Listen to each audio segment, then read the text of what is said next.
عنوان: ماں کی دعا، باپ کی نصیحت اور بیٹے کی ایمانداری۔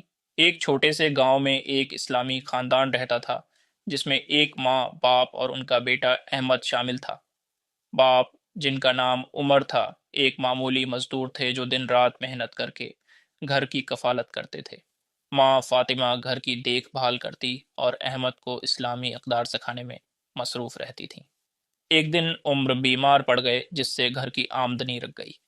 فاطمہ نے اپنے بیٹے سے کہا: بیٹا، تمہارے ابو کی صحت خراب ہے، ہمیں صبر اور دعا پر بھروسہ رکھنا چاہیے۔ اللہ ہمارا حامی ہے۔ احمد، جو 12 سال کا تھا، نے اپنی ماں کی بات سنی اور اگلے دن بازار جا کر کام ڈھونڈنے کا فیصلہ کیا۔ راستے میں اسے ہمیشہ کے لیے ایک بڑا بیگ پڑا ملا جس میں قیمتی سامان اور رقم تھی۔ اسے اپنے باپ کی نصیحت یاد آئی: بیٹا، ایمانداری ہر مشکل کا حل ہے۔ جو مال کسی اور کا ہو، اسے لوٹانا ہی اصل کامیابی ہے۔ احمد نے بیگ پولیس اسٹیشن جا کر دے دیا۔ کچھ دن بعد بیگ کے مالک، جو ایک امیر تاجر تھے، نے احمد کو ڈھونڈ کر اس کی ایمانداری پر انعام دیا۔ انہوں نے کہا: تمہاری ماں کی دعاؤں اور باپ کی تربیت نے تمہیں سچا انسان بنایا ہے۔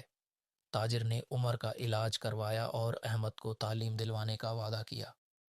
فاطمہ نے آنسو بہاتے ہوئے کہا: اللہ کا شکر ہے کہ اس نے ہماری مصیبت میں ہمارا ساتھ دیا۔ اخلاقی سبق: کریلو علماء کی دعا اور صبر مس فاطمہ کا یقین اور دعا نے خاندان کو مشکلات سے نکالا۔ اسلام میں ماں کی محبت اور دعا کو خاص اہمیت حاصل ہے۔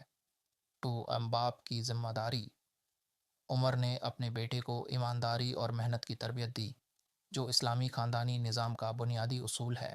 اور بیٹے کی عمل پہ ایمان: احمد نے اللہ پر بھروسہ کرتے ہوئے ایمانداری کا مظاہرہ کیا، جو اسلامی تعلیمات کا مرکز ہے۔